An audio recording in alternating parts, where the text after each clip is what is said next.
I think ikhona into ekumele siyifunde apha kulomfanekiso. Usisi lithi bali uthathe imali kulo muntu ebezawuya kuye eyi-900 suke akeza kuye emveni kokuthatha imali. Mantombazana, ngenxa yoba sithanda imali idingeka, kodwa khanihlukane nalento yokuthatha imali ebantwini uyithatha kuba unenjongo zokumxhaphaza umntu.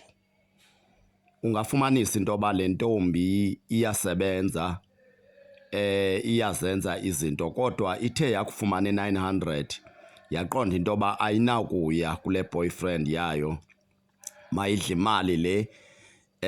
Naku ke ngoku ulandelwa ziinyosi. Kubonakala into yoba zimlandela oko, ziyanamathela kuye, uba ngabaleka ziyanamathela. Uyayibona ke ngoku into yokuba sengaze azifake nakwintoni ayibonayo kuba ebalekisela ubomi bakhe kwezaa nyosi. Phofu kuyabonakala into yoba zimdla, ndanoba ziyamdlana, kodwa bendithi mna mazimdle ngoba kaloku naye ubeyidla laa ndoda ngokuthatha i-900 yayo. Mazimdle iinyosi ziyomfaka eliweni khona ukuze ngomso angaze aphinde athathe imali yomntu, akugqiba angayenzi le nto beyithathela imali yomntu. Xa uthatha imali yomntu ndicinga into yoba unenjongo zokwenza le nto icelwa ngulo mntu ekunika imali yakhe. Ngaphaya koko uba awumfuni laa mntu suyithatha kaloku nemali yakhe.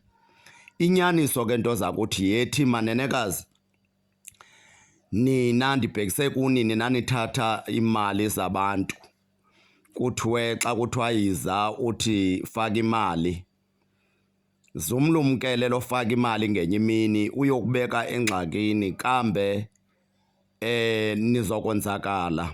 Licebiso endinalo ke li, khawuke uthathe imali yakho xa unayo, xa unomdla ngalo mntu ukuhambe uye emntwini, okanye xa sele uthe mawufakelwe khawuhambe uye kule ndawo ibifakelwa kuyo imali nawe wayamkela wamnikeza i-akhawunti. So kum ithetha ukuthi usiskemu xa uzothatha imali yomntu wakugqiba ungayi. Mlandelwa ke zinyosi, nazi iinyosi zikulandela, zihlangule apha ezinyosini.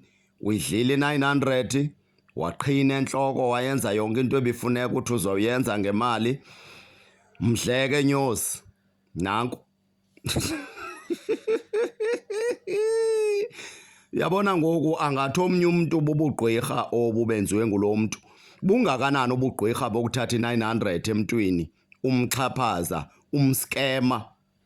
Mazimlandele iinyosi. Futhi ke ngoku nakusekuncinci oku zimlandela nje ingathi azikamdli, bekufuneka zimdle ayongena eliweni khona ukuze nohlukane nale nto yokuthatha imali. Uyasebenza mos waye ungazikhweleli uye kule boyfriend yakho ikunike ke imali yokubuya, ikuphe nekupha yona imali yokuya. Sele umntu senayo akayazi yena yakhe imali uba kufuneka isebenze ihambe iyofika kule ndawo naye arhalela ukuya kuyo. Funeka kuxhatshazwe indoda. Mlandele nyosi.